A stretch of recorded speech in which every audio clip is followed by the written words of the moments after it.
Shalom. Selamat ulang tahun untuk kita Mahanaim. Sebetulnya tanggal 5 Januari kita merayakannya, cuman saya nggak ada di Jakarta.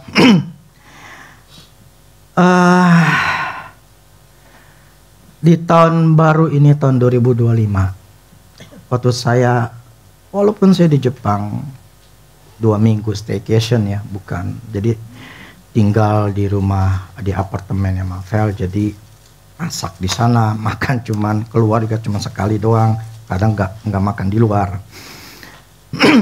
Nah, tetap Tuhan ada bicara sama saya. Bahkan pada ketika saya lagi jalan begitu ya, itu istri saya sama Marvel lagi di depan, saya cuma ngomong gini, Roh Kudus ajarin saya dong. Nah, ketika saya ngomong begitu, Roh Kudus ngomong saya sesuatu, beberapa kalimat, dan akhirnya dijelaskan, tapi hari ini saya tidak khotbahkan. Next aja. Makanya saya berpikir bahwa saya akan khotbah setiap minggu, karena ada hal-hal yang saya ingin utarakan. Jadi orang luar pun, maksudnya pengkhotbah dari luar,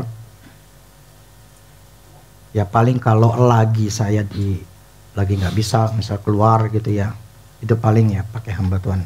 Jadi kalau kalian pengen dapat pengajaran yang lain, dengerinnya di YouTube, banyak banget. Oke. Hari ini gini, saya ingin bicara masalah panggilan Tuhan dalam hidup kita, kuasa dan otoritas. Jadi walaupun ini bicara masalah hamba Tuhan, tetapi ini berhubungan erat sama hidup kita. Saya ingin semuanya nangkap ya. Efesus 4 ayat 11 sampai 13. Efesus 4 ayat 11 sampai 13.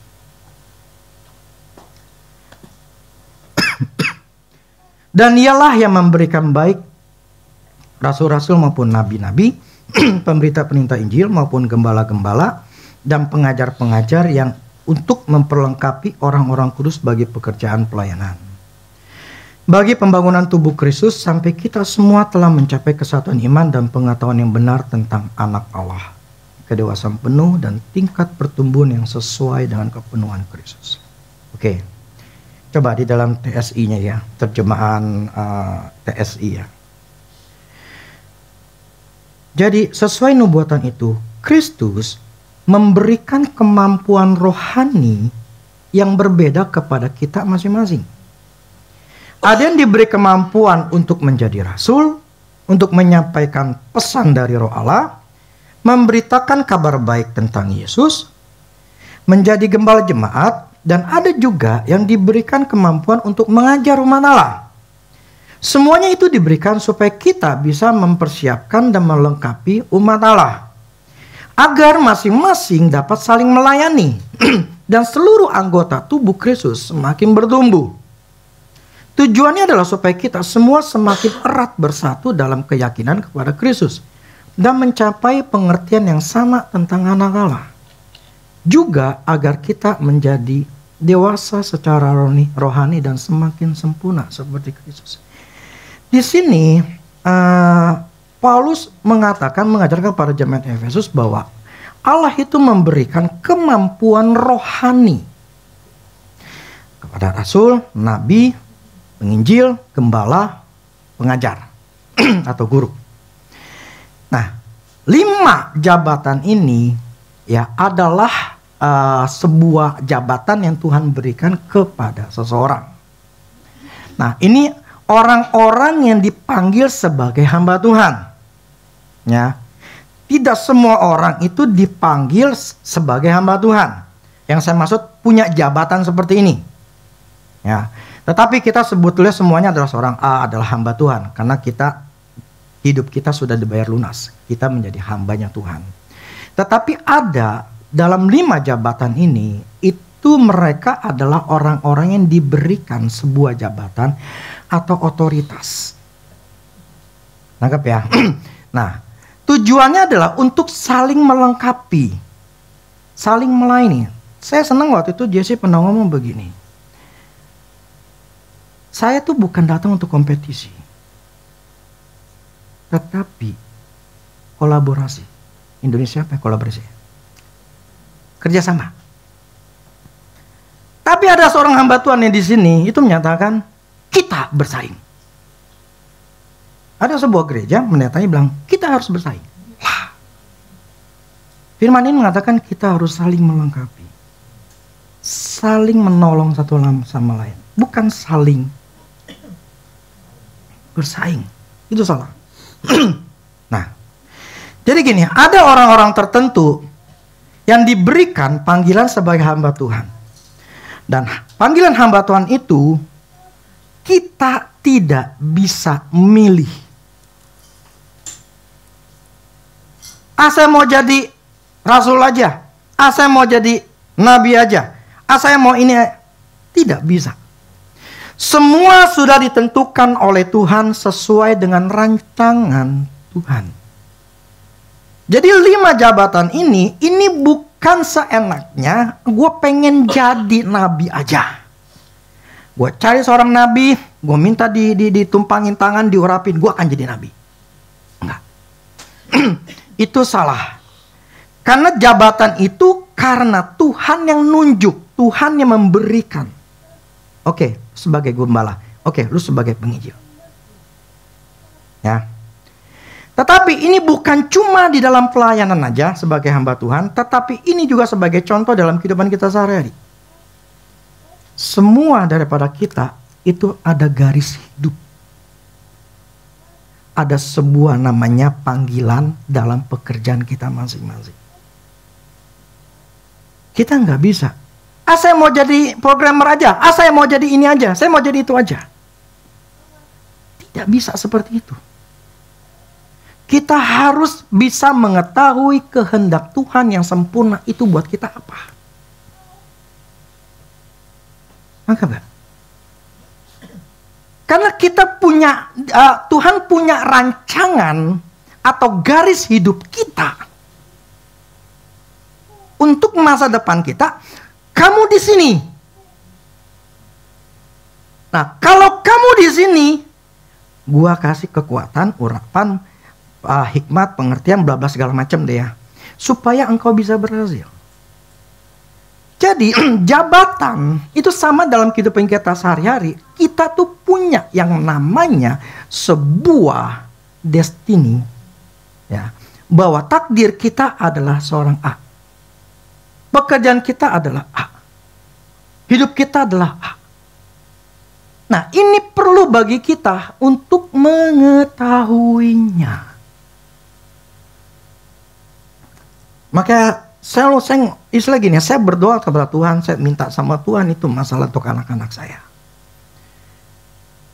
Saya nggak mau mereka ngalamin seperti saya ngalamin, di mana saya nggak tahu saya ini di mana. Nah, lebih baik mereka ketika mereka sekolah, kuliah, itu saya berdoakan untuk mereka, berikan kepada kesehatan jiwa, mental, pendidikan, berbagai segala macam. Tujuannya adalah supaya mereka dipersiapkan untuk bisa masuk ke tanah kanan mereka. Bukan maunya kita orang tua, bukan. Aku pengen anak gua begini. Enggak. Siapa kita? Emang kita pemilik anak kita? Memang kita orang tuanya, tapi pemilik semuanya kan adalah Tuhan. Allah punya rancangan. Betul? Nah, Allah punya rancangan buat hidup kita, buat anak-anak kita, itu ada rancangannya. Dan kita tidak seenaknya, gue pengen rancangan anak gue kayak begini. Enggak. Makanya saya mempersiapkan masalah pendidikan, masalah kesehatan mentalnya, pola pikir. Saya nggak tahu akan apa jadi mereka. Saya nggak tahu. Tapi saya mempersiapkan dulu. Nah, saya berdoa supaya mereka itu masuk ke jalan yang benar. Tanah Kanaan yang dimana mereka tempatnya di situ. Jadi bukan maunya saya, tapi maunya Tuhan. Saya hanya mempersiapkan masalah kesehatan mental, pendidikannya, ya segala macam yang saya ngomong, supaya mereka bisa masuk ke tanah Kanaan. Kalau mereka masuk tanah Kanaan, saya happy. Mereka berhasil, mereka punya duit, mereka punya kaya, mereka bahagia, saya tenang. Tidak ada sesuatu yang membuat saya jadi khawatir. Nah, itu kita orang tua harus membimbing atau mendoakan anak kita supaya masuk ke tanah Kanaan. 5 jawatan ini adalah otoritas Tuhan. Bukan maunya kita. Nah, ketika Tuhan menentukan kita jabatan tertentu, maka kewajiban Tuhan untuk memperlengkapi kita. Dia kasih kemampuan. Makanya tadi yang terjemahan TSI, Tuhan memberikan kemampuan rohani di masing-masing jabatan. Kemampuan rohani untuk seorang rasul, dia membangun gereja. Ada kemampuan rohani untuk seorang nabi, untuk bicara sebagai alat untuk ngomong dengan perkataan-perkataan yang keras. Ada kemampuan rohani untuk menginjil. Jadi ketika dia berdiri, itu kekuatan, kemampuan Allah, kuasa Tuhan di mulutnya, itu membuat orang-orang yang dengar jadi bertobat. Nah, itu kemampuan yang dari Tuhan. Bukan kemampuan dari diri kita. Sayang sekali, dulu saya tuh pengen main drum. Saya latihan drum. Sejam, 2 jam sehari waktu itu. Tapi akhirnya saya tahu, ternyata tempat saya nggak di sini. Saya berhenti. Kemudian jadi well. Wah, saya pengen jadi well. Saya benar-benar jadi well. Dulu ini kan namanya si Roni, siapa sih? Roni Daud. Waktu zaman saya. Itu terkenal sekali. Jadi istilahnya ada ya pemikiran, wah gue pengen bisa jadi seorang well. Walaupun saya ketika jadi well, saya tahu alam rohnya seperti apa. Saya bisa mengangkat. Saya mengerti alam rohnya. Tetapi panggilan saya bukan di situ. Akhirnya saya stop. Akhirnya saya mengerti panggilan saya adalah berkhotbah. Nah, panggilan saya ketika di Mahanaim ini semakin mengerti. Nah, saya tantamin dulu ya. Ketika Tuhan memanggil kita untuk jabatan tertentu, maka kewajiban Tuhan untuk memberikan kuasa atau kemampuan untuk orang itu supaya bisa mengerjakannya. Nah, kuasanya itu alatnya Tuhan. Namanya urapan.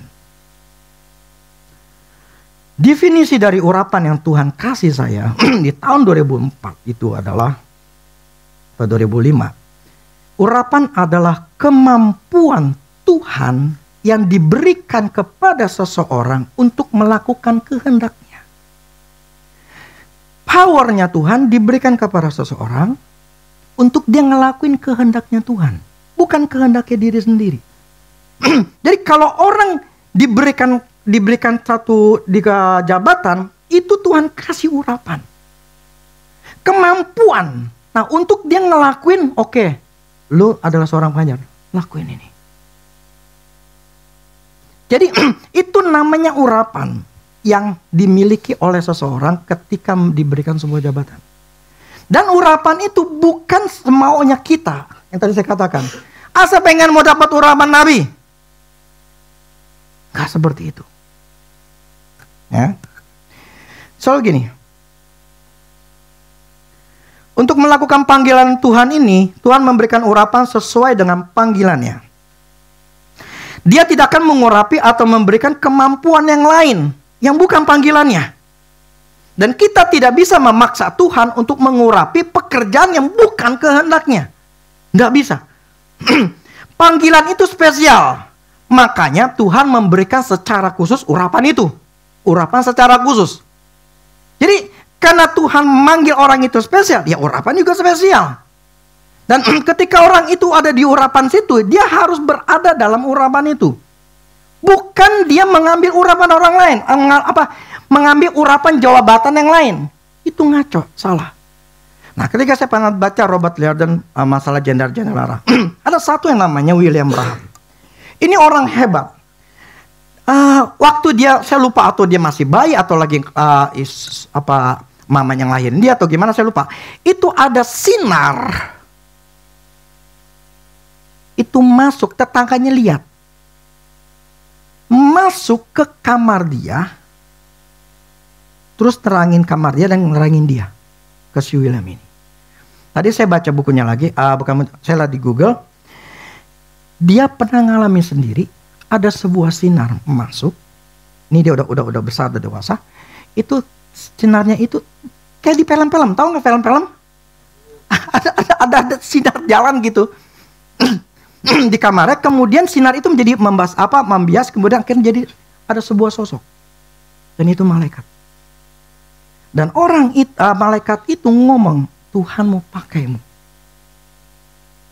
Jadi si William, tapi dia dari keluarga miskin sekali. Bahkan sempat hampir mau mati kalau nggak Tuhan kirim tetangganya. Itu kedinginan dan mereka nggak punya, karena miskin gitu ya. Nggak tahu gak ada kayu bakar atau gimana, itu hampir mati. Kalau tetangganya nggak datangin itu mati satu keluarga. Miskin sekali. Nah, dia itu mengalami penglihatan atau hal-hal yang supranatural. Makanya Tuhan pakai dia luar biasa. Dia KKR bukan ratusan, itu puluhan ribu.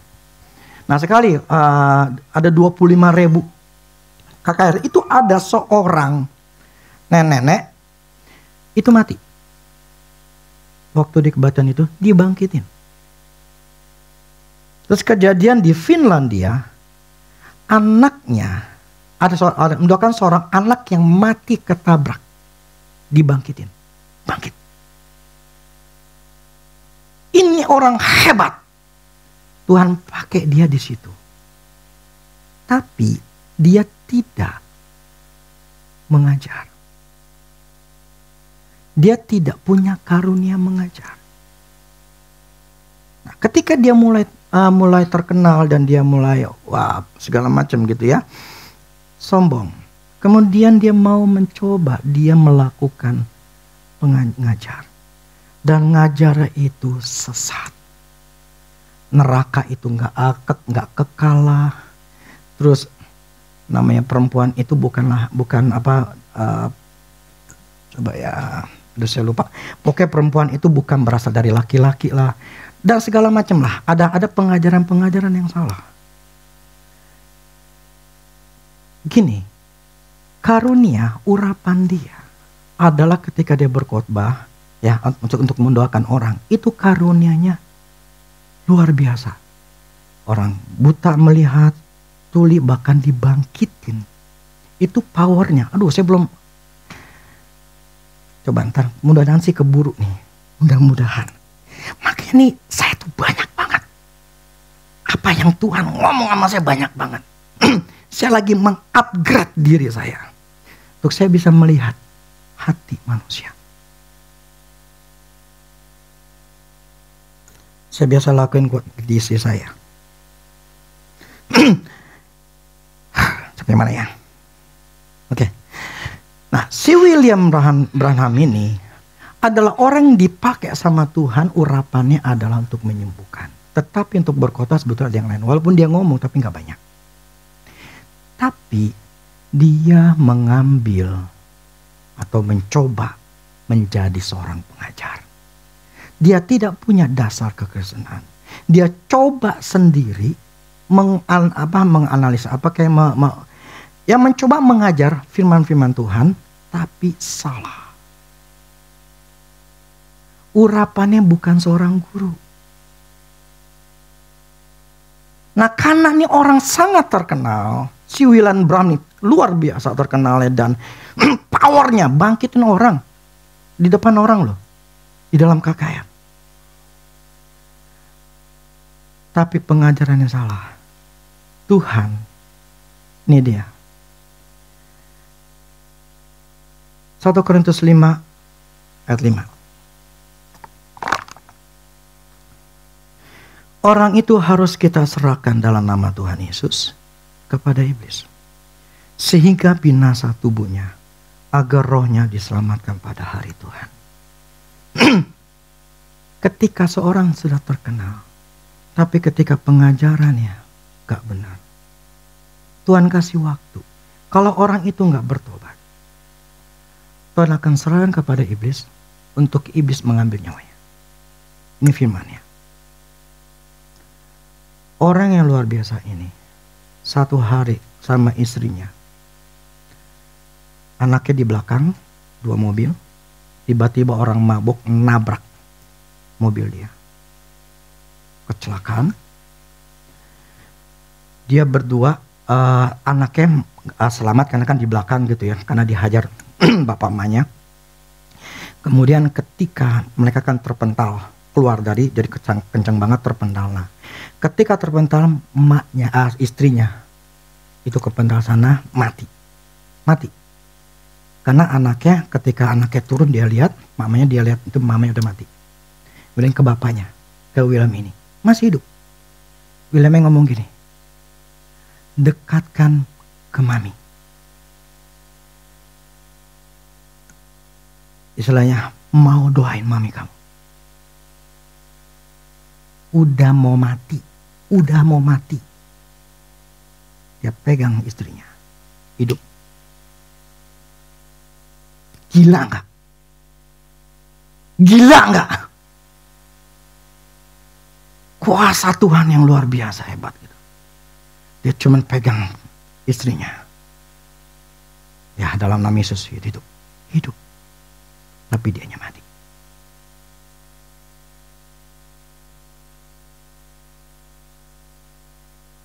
Kalau kita tidak bekerja dengan sesuai urapan kita, Tuhan itu gak senang. Apalagi sampai membuat orang lain sesat.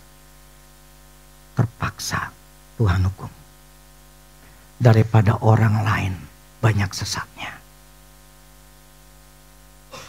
Dan sudah ada satu kejadian di orang Indonesia. Saya nggak sebutin siapa namanya. Yang saya maksud begini. Saya mengerti. Jabatan saya adalah seorang gembala. Ya, karena kan mendirikan gereja, saya seorang gembala. Plus pengajar. Saya ini guru. Urapan saya guru. Urapan saya bukan seorang penginjil. Sebagai gembala, punya yang namanya kerjaan lagi spesial. Spesial untuk setiap gereja, itu namanya gembalanya, itu punya spesial tugasnya. Tugas spesial yang harus dikerjakan oleh masing-masing gereja. Oleh gembalanya. Nah, kalau di gereja lain misalnya, Tuhan menaruh dia, urapannya, pengertiannya, pewahyuannya, itu di pujian penyembahan. So, silakan. Akhirnya ketika hamba Tuhan itu ngerti, karena banyak yang gak ngerti. Gue ini dipanggil hamba Tuhan. Oke, gue sebagai gembala, gue hamba Tuhan. Tapi apa sih spesial jobnya? Ngerti gak? Apa sih spesial jobnya saya gitu loh. Kalau nggak tahu spesial jobnya jadi biasa aja gitu loh. Tetapi ketika seseorangnya spesial jobnya ternyata misalnya pujian penyembahan, nah dia pasti akan Tuhan taruh urapannya, hikmatnya untuk bagaimana untuk timnya, gerejanya, bla bla segala macam itu mempunyai present worship yang bagus. Nah kalau misalnya seorang gembalanya itu diberikan penginjilan, nah dia waktu dia berkhotbah atau ketika dia ngomong, dia akan selalu menggerakkan orang untuk bertobat atau menginjil. Nah kalau gereja misalnya GPCC gitu ya, itu gereja besar kan, karena waktu pemimpinnya itu punya yang namanya panggilan khusus untuk melakukan apa yang Tuhan suruh. Nah ketika itu ditaruh, urapannya ada. dan dia mendalami nih, ya dia bisa berhasil di situ. Nah, kalau saya bukan di situ, memang saya ada gembala, tetapi tugas yang Tuhan berikan kepada saya adalah peperangan roh sebagai tentara untuk Indonesia. Dan saya nggak bisa memaksa urapan saya untuk penginjilan. Nggak ada. Saya nggak punya di situ. Karena memang urapan saya bukan di situ. Saya nggak mau seperti William Branham gini, yang luar biasa hebat, tapi di ujungnya terakhir Tuhan cabut. Dia tidak setia sampai akhirnya. Untuk apa? Untuk apa? Lebih baik saya bergerak sesuai dengan panggilan saya. Jadi nggak bisa saya, contoh gitu yang kalian tahu, Iwan Leo yang pernah khotbah di sini, dia kan dari GPCC. Dia ngomong gini, Bro, ikut aja di GPCC, ada tuh dalam setahun itu ada semacam pelatihan. Kamu ikut aja supaya jemaat itu berkembang. Saya ngomong begini, bukan saya nggak mau, tapi karena saya tahu. Saya jelasin panggilan saya bla bla gitu. Oh, ya udah, panggilan kamu memang di situ. Kamu nggak usah ikut, nggak apa-apa. Tapi kamu, misalnya saya mesti belajar, boleh aja saya belajar, tapi hanya sekedar pengetahuan. Tapi urapan saya nggak di situ. Jadi ya cuma ya otak doang. Tapi Tuhan memang nggak taruh di situ, ya saya nggak akan bergerak apa-apa. Jadi saya nggak bisa dipaksa atau memaksakan diri ikutin dong gereja yang lain. Mereka tuh ngelakuin ini, ngelakuin itu, ngelakuin ini. Biarkanlah mereka. Kan itu sesuai panggilan mereka. Nggak sesuai dengan saya. Ngerti ya? Masing-masing gereja itu punya panggilannya. Nah, demikian hidup kita. Masing-masing kita punya panggilannya. Kita tidak bisa, gue maunya begini. Gue pengen ngelayani Tuhan karena gue nih, wah, gue pengen mau jadi seperti dia nih, bisa main drum nih. Aku pengen ya, gue latihan.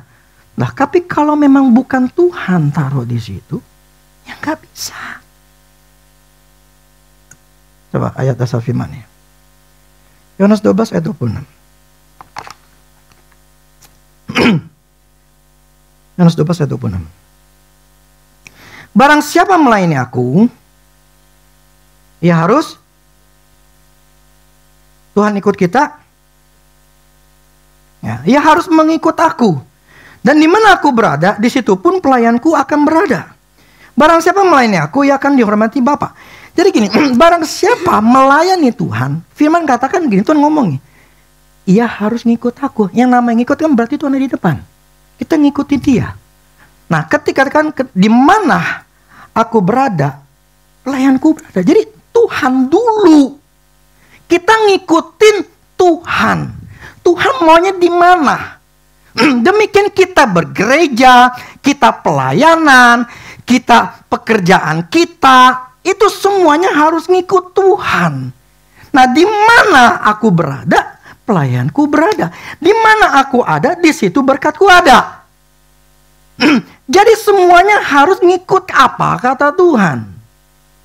Jadi bukan maunya saya pengen ini ya, saya pengen kerja inilah, saya pengen ngelakuin inilah. Gak bisa. Maka kita harus tahu kehendak Tuhan. Yang repotnya kalau kita yang sudah setua, contoh masa seumur saya, repotnya kalau nggak ngerti, gue di mana sih sebetulnya nih? Masih mencari-cari, wah, buang waktu. Tapi makanya,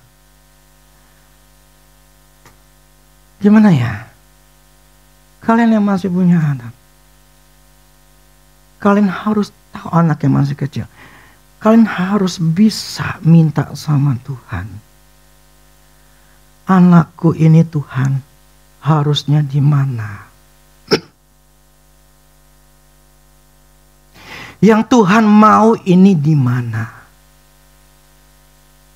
Bukan menurut pola pikir kita. Gue yakin anak gue berhasil. Oke. Kehendak Tuhan di mana? Ya kita percaya loh Tuhan anak kita berhasil. Oke. Pertanyaannya, itu otakmu atau otak Tuhan? Bersikukuh, sok silakan. Karena kau menganggap lebih bagus, lebih baik dari Tuhan cara berpikirmu, ya sudah lakukan apa yang menurutmu. Tapi saya mengambil keputusan, saya nyerahin sama Tuhan, tapi saya minta hikmatnya Tuhan turun ke hati anak saya, mimpin anak saya ke hatinya supaya anak saya tahu. Nah problemnya kan saya nggak tahu nih. Nah kalau nggak tahu kan berarti saya harus mempersiapkan modal untuk mereka. Supaya modalnya ini mau apapun kebutuhan nanti di ujung sono, mereka punya. Modal mental, modal pendidikan, modal pengetahuan. Itu saya harus persiapkan dari awal. Makanya kemarin saya bersyukur. Jadi gini, 3 anak saya semuanya istilahnya bisa 3 bahasa. Indonesia, Inggris, ya sesuai ada yang Jepang dan Taiwan. Artinya apa? Ya sekarang ya contoh kemarin saya ngomong sama Marvel. Kalian teman-teman sana ngomongnya selalu Inggris semua. Jadi kadang kemarin saya ngobrol sama dia, kadang-kala dia bingung, dia mau ngomong Indonesia, ya papi gimana ngomong, udah kamu ngomong Inggrisnya aja lah. Karena dia kebiasaan kan ngomong di Uninya kan memang semuanya orang luar, jadi ngomong Inggris gitu loh, mayoritas gitu loh. Nah jadi ketika dia ngomong sama saya, masih dia bingung, ngomongnya gimana ya Indonesianya, karena udah terbiasa.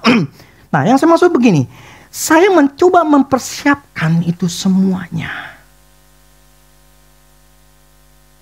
Karena manusia semuanya itu punya rancangan Tuhan. Jabatan, urapan itu bagi orang tertentu dia akan diberkati Tuhan. Jabatan saya adalah gembala dan pengajar. Saya bukan seorang penginjil, saya bukan seorang nabi, saya bukan seorang rasul. Dan tugas utama saya di dalam gembala atau pengajar ini ya, tugas spesialnya adalah sebagai tentara Allah. Sudah, saya aman. Terus saya sempat berpikir begini, Tuhan tapi saya harus ngelakuin apa dong? Saya tahu ada orang jika, ya nih gimana sih Mahanaim? Ayolah ini keluar, kita keluar. Saya tuh mau bukan yang gak mau. Saya sempat nanya sama Tuhan. Itu kan ngelakuin kebaikan. Oke. Pertanyaan adalah, itu kan kau mau. Kau lakukan saja. Power saya punya loh. Kuasa punya. Saya bisa melakukan itu. Tapi, saya melakukan kebaikan. Tapi bukan melakukan kehendak Tuhan.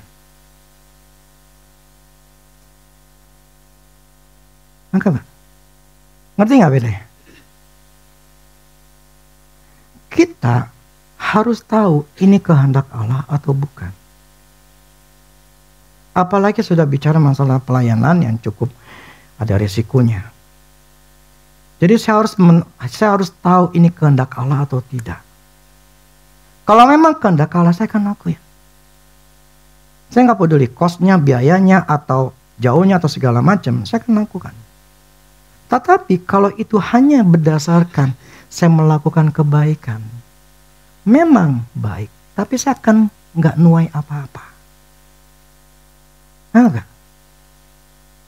Aduh, saya dibicara masalah berkat lain lagi. Itu ada yang namanya saluran. Kita nggak bisa seenaknya memberi, ya. Kalau nggak ada saluran, apa yang kita beri itu bisa kosong. Tapi saya mau bicara, itu panjang. Prinsipnya begini, Tuhan mempunyai rancangan buat kita masing-masing. Cobalah cari tahu maunya Tuhan apa. Kalau kamu sudah tahu dan ada di situ, jangan kemana-mana.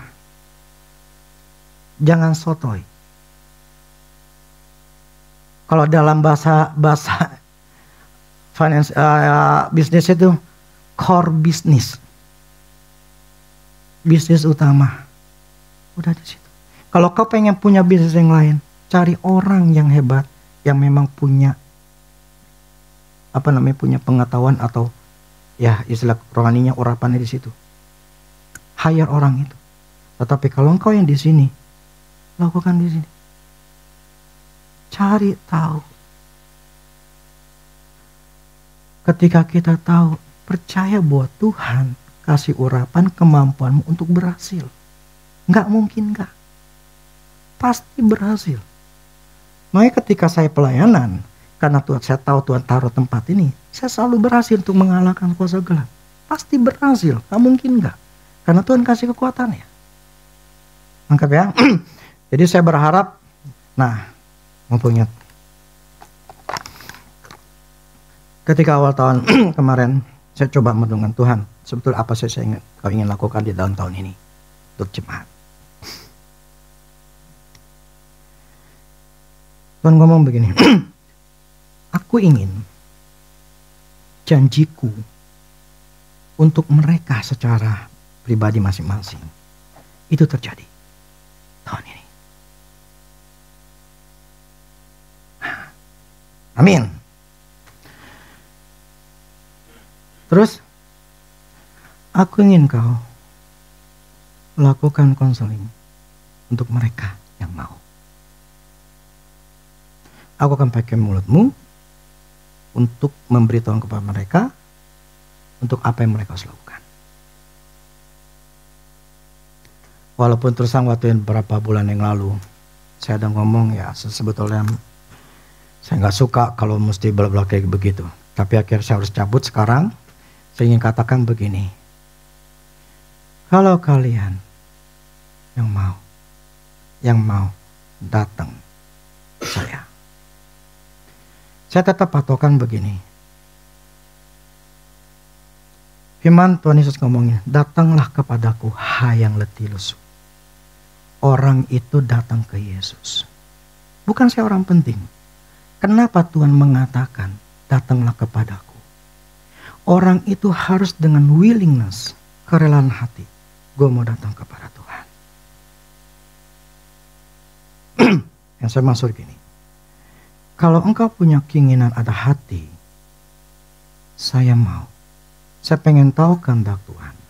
Saya pengen dibongkar atau saya pengen diberikan pengertian atau bla bla segala macam ya. Saya rela untuk ditegur, dibongkar, bla bla segala macam. Saya mau.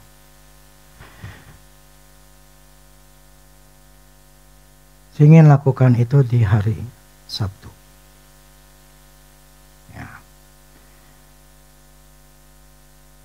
Sebetulnya saya pengen dari hari jam 1 sampai sore. Tapi tergantung kalian kalau misalnya kalau saya bisa cuman pagi, ya paling gak kasih tahu saya. Saya hanya melakukan ini karena Tuhan suruh saya. Saya yakin itu Tuhan suruh saya. Jadi bagi mereka yang mau, kamu DM saya secara pribadi di WA, kemudian saya akan atur waktunya. Ya, siapapun yang di sini. Tapi ya, kalau ada suami ya istri ya, suami istrinya ikut. Saya akan lakukan. Nah, misalnya, Sabtu depan nih ya, kelamaan, pengen ke rumah saya, sok silakan. Cuman prinsipnya kamu harus juga buka hati. Terus kedua, dulu yang pernah rekam, kasih saya lagi untuk saya bisa dengerin. Supaya saya jadi ingat, plus juga gini.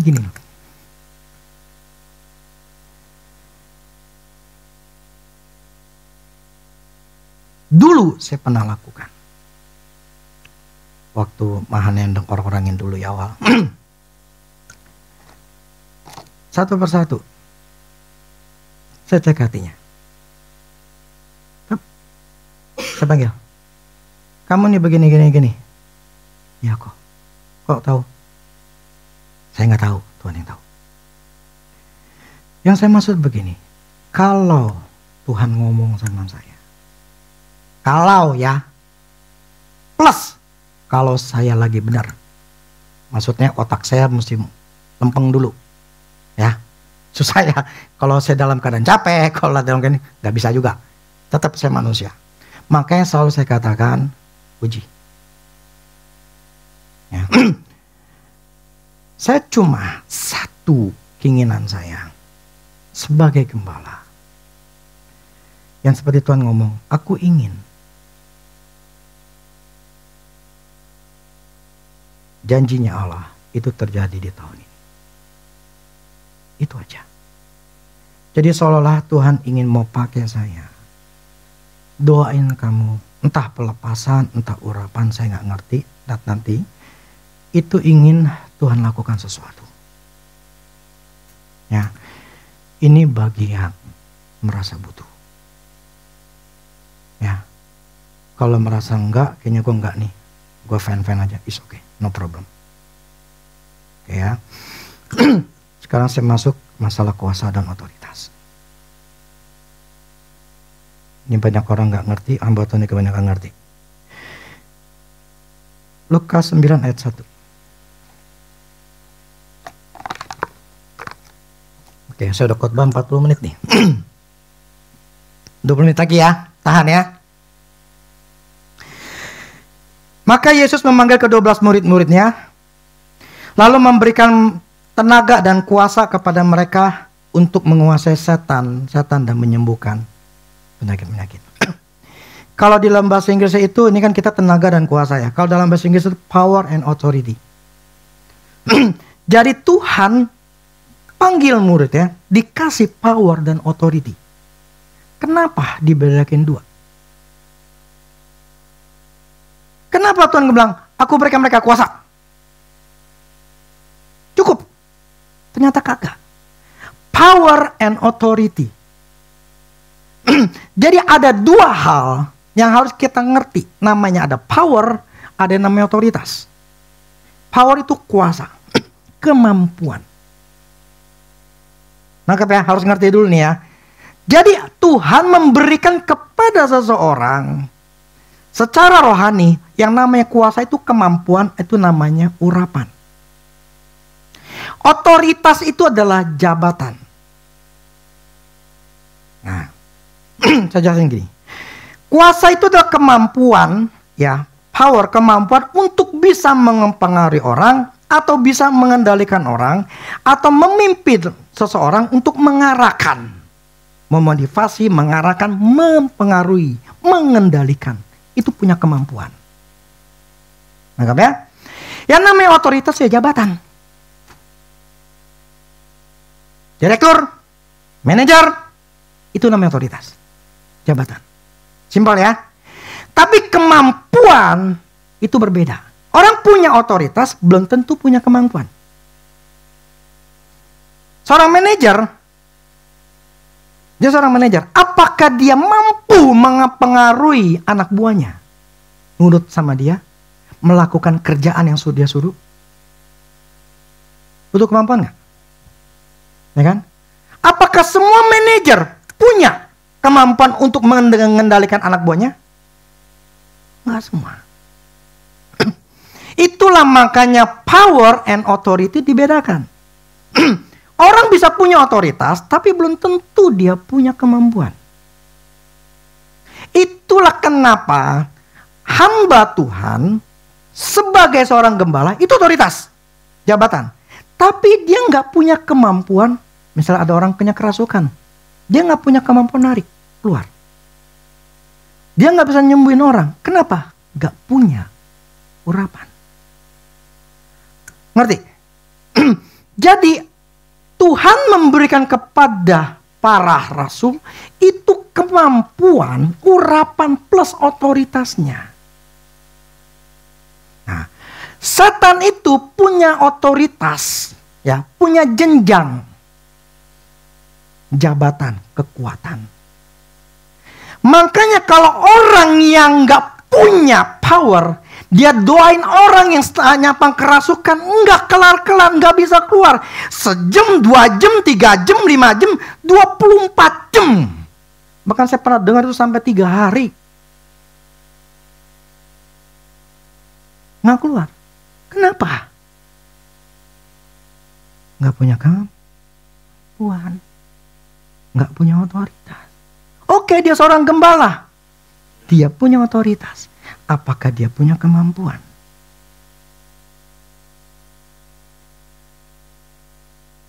Sekarang baru ngerti. Kenapa ada orang-orang yang kok kenapa nggak bisa ngeluarin kuasa gelapnya? Orang kerasukan, belah segala macam. Kenapa? Karena nggak ada urapan. Ngerti ya? Jadi urapan itu adalah kemampuan. Sedangkan otoritas itu adalah jabatan. Dan keduanya berhubungan. Tetapi urapan itu bagian dari kita untuk mendalami atau menambahkannya. Contoh gini.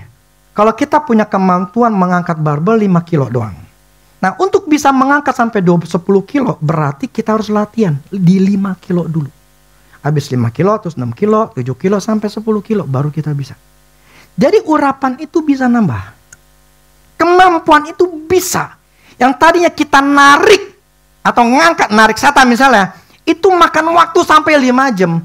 Tapi ketika urapannya kuat, lebih cepat, misalnya jadi 3 jam.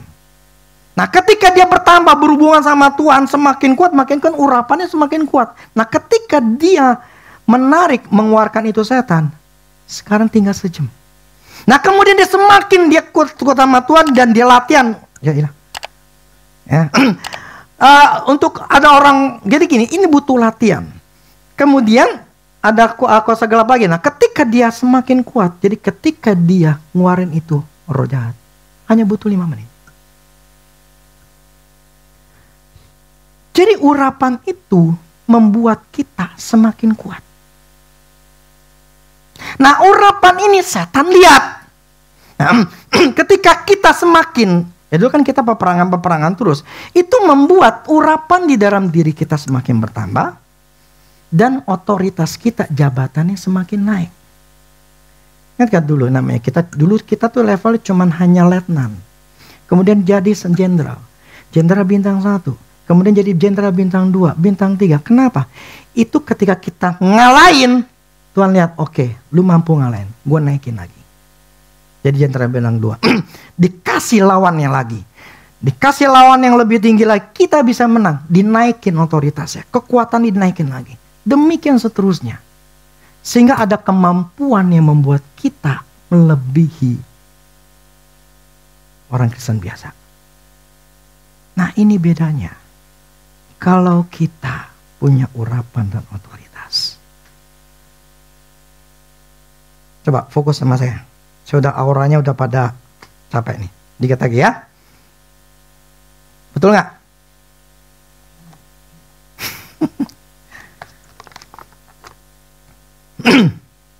Ya. Apakah bisa seseorang yang punya otoritas tetapi tidak punya kuasa atau kemampuan? Ya bisa ya. Sekalipun seorang itu punya jabatan atau otoritas, tetapi jika bawahannya tidak mau mendengarkan dia, alias membangkang, maka dia punya kemampuan untuk mengendalikan orang tersebut. Seseorang bisa mempunyai otoritas seperti gembala, tetapi belum tentu dia bisa mengeluarkan setan dari seseorang karena dia tidak mempunyai urapan atau kemampuan untuk menarik setan itu untuk keluar. Nah, saya bersingkat begini. Urapan itu kita butuhkan. Urapan itu tidak terjadi gini loh, tubuh kita ini fana. Urapan itu yang ilahi. Masuk ke tubuh kita bereaksi. Ya. Nah, itu menyebabkan kita bermanifestasi pada waktu terima urapan. Nah, urapan itu dibutuhkan untuk kita. Setan bisa ngelihat ada urapan dalam diri kita. Karena urapan itu terang. Ketika terang itu memancar, setan ngelihat kita. Karena dia gelap, kita terang. Dia nggak akan bisa dekat sama kita. Dia akan menjauh. Karena terang itu membuat dia merasa terbakar dan tidak nyaman. Makanya hidup kita semakin urapan kita kuat, semakin kita aman dari kuasa kegelapan. Terang kita menyinari, membuat sebuah aura yang terang, yang membuat setan dimanapun kita berada, di rumah, di kantor, jalan-jalan, itu terangnya itu akan membuat roh jahat itu akan keluar. Saya nggak bisa ngelihat, tapi saya percaya ketika saya datang di tempat manapun, tidak ada satu setan pun yang bisa tahan. Itu yang saya percayai. Karena urapan dalam diri saya itu cukup kuat untuk mengalahkan setan. Dan itu juga harus kita sebagai bapak, orang tua, bagaimana memproteksi anak kita. Dulu awal-awal pelayanan, pernah kita melayani ada seorang anak kecil, anak sekitar anak 4 SD lah ya. Dia kena guna-guna. Itu serangan tujuannya ke bapaknya. Bapaknya sehat, bapaknya tenang, bapaknya dalam keadaan kondisi bagus. Gak kena ke bapaknya, lari ke anaknya. Mungkin anaknya lagi stres, tertekan di sekolahannya lah, bla segala macam, jiwanya juga gak bagus. Akhirnya kena ke anak. Nah itu berarti bapaknya tidak punya perlindungan buat anaknya. Anaknya yang kena. Jadi penting buat kita. Setan ada di mana-mana, betul? Setan akan berusaha nggak untuk celakain kita? Ya kan? Setan akan berusaha menjatuhkan, mencelakakan kita dengan berbagai macam cara. Tinggal bagaimana kekuatan dalam diri kita mampu menangkal itu semua. Nggak punya kekuatan, kena.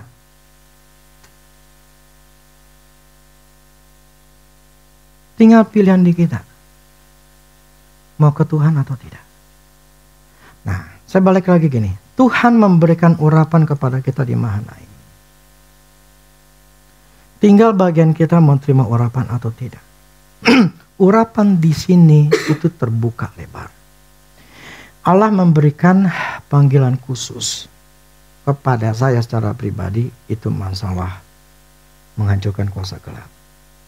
Karena panggilan khusus itu Tuhan bertanggung jawab memberikan kemampuan itu. Nah, ini bukan cuma buat saya, tetapi buat kita semua. Itulah tujuan Mahanaim di sini.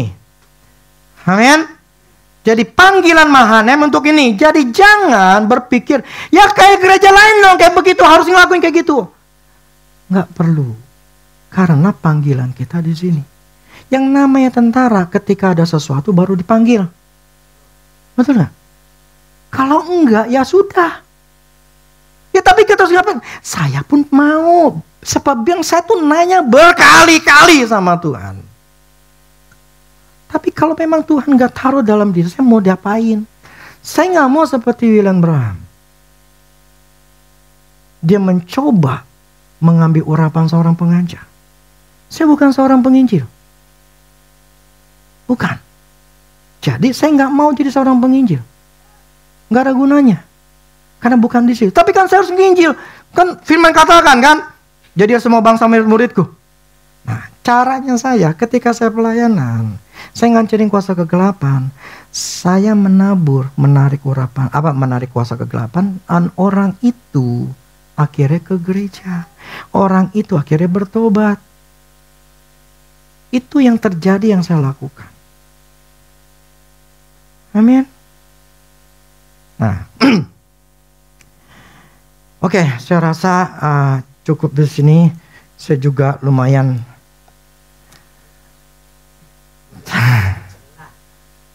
capek sih. Tadi saya tidur jam 2, bangun jam 4, jam 6, cuma 4 jam. Karena penerbangannya gak sampai, terus nggak bisa tidur lagi, jadi repot. Jadi hari ini kita akan merayakan ulang tahun Mahanaim. Saya bersyukur bahwa Tuhan buat ini semua kita sampai bertahan. Itu karena Tuhan. Kalau secara manusiawi, tidak mungkin kita bisa bertahan. Sebab gini, yang namanya setan, kalau orang yang tahu cara kerja setan, dia pasti akan berusaha menghancurin, terutama ke sayanya, karena saya leadernya. Tapi karena saya berusaha untuk tiap hari ke Tuhan, saya masih punya hati yang haus dan lapar sama Tuhan. Hati saya masih menyala-nyala. Bahkan saya bertambah. Nggak tahu ya, menurut kamu yang di sini, saya nggak ngerti. Dalam sekitar 2-3 bulan ini, menurut saya semakin iman saya semakin kuat, saya semakin kuat. Saya nggak tahu deh kalian. Terus terang, saya senangnya gini, ada orang yang ngomong sama saya begini, ya kok dia dengerin diulang setiap pagi, setiap Senin ulang khotbah saya lagi. Waktu saya dengar itu saya senang. Berarti ada orang yang dengerin kata saya, nasihat saya. Kalian gak bisa mengalami breakthrough, mengalami pertumbuhan sampai berbuah kalau sekalian gak merenungkan. Saya khotbah ini cuma 1 jam. Tetapi di rumah kalian harus merenungin. Kalau kalian gak merenungin, kalian gak akan berubah. Percaya sama saya. Kalau kalian gak ambil waktu lagi, gak bisa. Gak bisa. Saya ketika misalnya saya lagi baca atau dengerin khotbah, saya kadang saya stop dulu. Ya, ketika saya stop, saya ngerenungin dulu. Otak saya ini belum nyampe. Mesti masukin dulu, di-download dulu di otak. Baru bisa. Tapi kalau kalian gak belajar,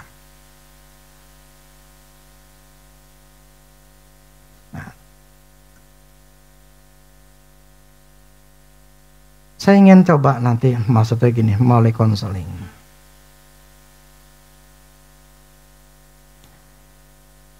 Memberikan sebuah pengertian-pengertian khusus untuk masalah kalian.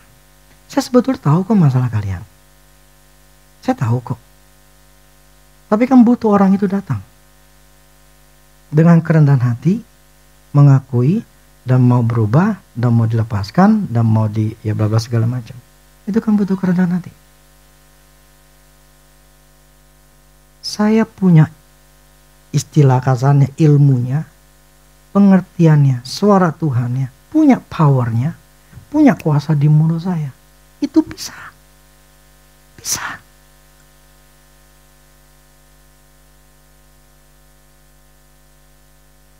Saya punya kuasanya, saya punya urapannya. Makanya saya pengen stop, maksudnya gini. Untuk ini ya, saya nggak pakai ambatuan luar untuk datang. Ini saya mau masuk masalah di kesembuhan. Saya pengen mau masuk masalah di penyakit. Saya pengen di sini nih jadi kelinci percobaan saya. Ngerti ya? Urapan itu tanpa dipraktekin, cuman hanya alat yang berkarat gitu loh, karena nggak dipakai. Nah, saya pengen mau pakai itu, tapi saya butuh kelincinya untuk saya bisa doain untuk bisa mengalirkan kuasa itu. Saya ini punya power, saya ini punya kuasa. Tapi saya butuh kelincinya. Itu saya mesti ngajarin dulu. Nah, itu butuh waktu lagi. Kalau bisa kalian tuh Sabtu datang. Jangan malas. Nah, kalian tuh butuh Tuhan. Kalian tuh butuh urapan. Kalian tuh butuh pengertian. Ini saya ngomong-ngomong lagi nih. Kemarin waktu saya ngedianterin 2 jam loh. Itu saya ngomong sama bawahnya pastor lah, asisten pastor ya. Saya ngomongin 2 jam sama dia. dengan bahasa Inggris. Ya 80% lah, mendingan gitu loh. Walaupun gak sampai 100% ya. Karena kan saya sering dengar Andrew Wommack, Jesse, jadi kan ngering Inggris bisa ngomong gitu ya. Walaupun gak 100% kadang ngeliat apa yang tadi mau ngomong apa ya gitu kan. Translate dulu. Nah, karena hati saya, dia gak ngerti. Dia bilang gini, saya ngomong, udah menikah belum? Belum. Loh, umur berapa? 35. Saya punya pacar tapi gak dikasih. Udah 3 tahun sama emaknya, dia bilang. Itu perempuannya, pacarnya itu gak dikasih. Gak setujui. 3 tahun. Saya bilang, aduh, doa mulu sih, saya bilang. Doa mulu sih. Kenapa sih orang Kristen doa mulu? Kenapa enggak fight? Kenapa enggak topangin tangan, hancurin kuasa-kuasa yang membuat ya calon mertuanya itu menolak dia? Saya bilang pakai foto, doain dengan cara fight, lawan kuasa yang mau barrier apa namanya? Barrier apa? Penghalang lah, gitu ya. Dalam namanya hancurin. Bukan doa Tuhan, bukakan hati dia untuk dia terima saya. Itu namanya doa, bukan peperangan. Makanya 3 tahun enggak setujuin. Oh gitu ya? Iya. Gunakan powermu, gunakan kuasamu. Bukannya doa. Fight. Oh yes fight. Jadi saya ngajar banyak tuh. 2 jam saya jadi cerewet. Saya suka ngajar. Karena membuka pikiran banyak orang. Contoh kemarin si Marvel. Saya ngomong masalah uang sama dia. Pas saya pulang gini. Kan saya kasih duit dia 66.000 yen. Kurang lebih 6.600.000. Terus kemarin bilang, Papi ada duit ini kan kasih lagi gitu. Nggak, kemarin udah dikasih. Nanti kamu udah berapa sekarang? 6.000 apa sih berapa gitu ya. Terus saya bilang 10.000 1 juta. Terus 1 jutanya apa? Kasih persembahan. 1 juta kamu kasih persembahan. Dari uang kamu yang kemarin 6.600.000. Iya. Kemarin saya ngomong sama dia begini. Bentar ya, 5 menit ya. 5 menit. 5 menit. Bener 5 menit. Yakin kayak begini tuh saya mau ngomong terus loh. Bener. Nggak, tapi emang ada waktunya. Si Smith ngomong begini. Kau harus tahu kapan kau selesai. Oke, saya minta 5 menit ya. Ketika saya ngomong bertiga sama teman-teman roommate ya. Itu masalah 5 aspek hidup sama persepuluhan. Saya ngomong begini. Ketika engkau memberi contohnya persepuluhan. Ketika engkau memberi, engkau tuh sedang menabur. Ini Tuhan kasih saya dulu gambarannya dulu ya. Di alam rohnya Tuhan kasih saya begini. Ketika saya memberi di dalam persepuluhan, itu saya sedang membuka ladang baru. Contoh ladang pertama. Ketika saya memberi ladang 1, saya beli, ada benih-benih yang dekat tanam. Masih benih loh. Nah, bulan kedua saya memberi bersebulan. Saya beli lagi ladang kedua. Nah, ladang yang pertama sudah mulai ada tunas. Ladang kedua cuma benih. Nah, kemudian bulan berikutnya ladang ketiga saya beli. Nah, yang pertama udah mulai batang, yang ini mulai tunas, yang ini masih biji. Keempat, saya lakukan begitu terus.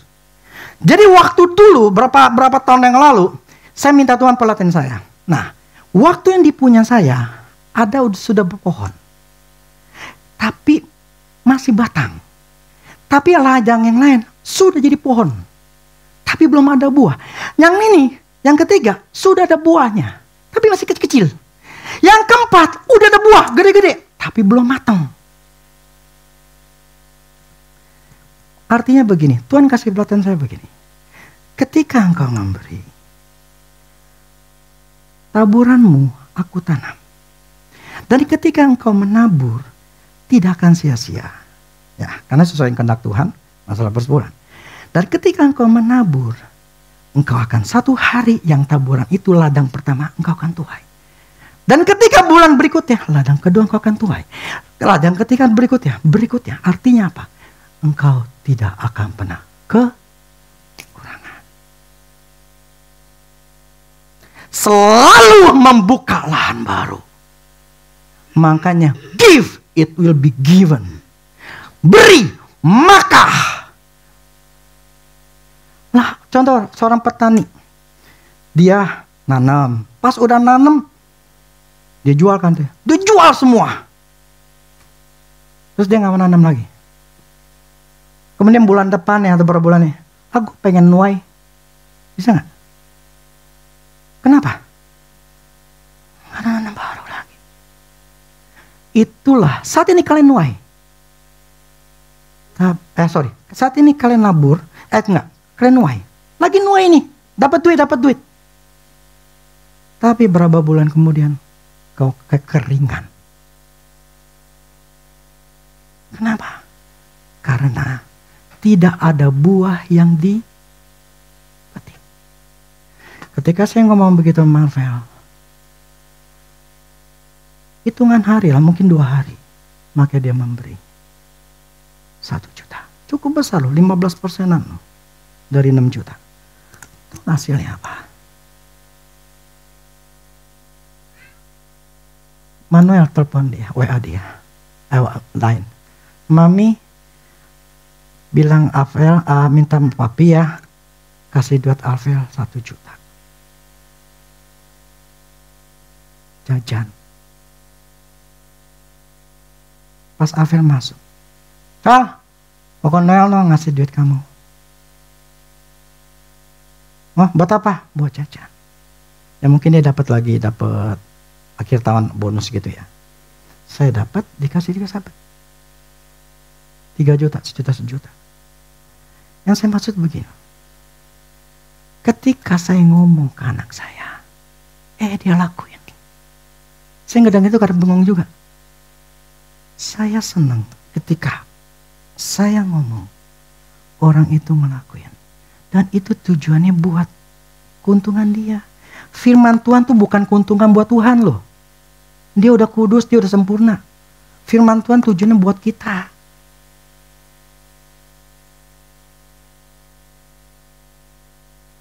Saya ngomong tiga anak. Ketika kamu dapat uang, anggap kamu dapat gaji 5 juta. 500.000 kamu nabur. Kamu dapat 10 juta, 1 juta kamu tabur. Kamu dapat 50 juta, 5 juta kamu tabur. Dapat 100 juta, kamu tabur 10 juta. Dapat 1 miliar, kamu tabur 100 juta. Dapat 2 miliar, 200 juta engkau tabur. Semakin makanya firman Allah katakan, kamu nabur sedikit,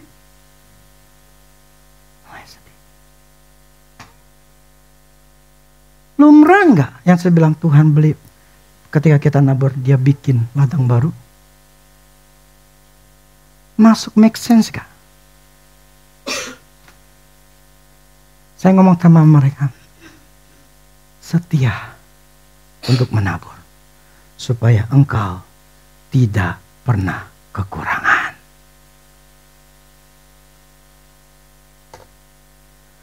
Bagi yang mau tetap diberkati. Amin. Oke, yuk musik.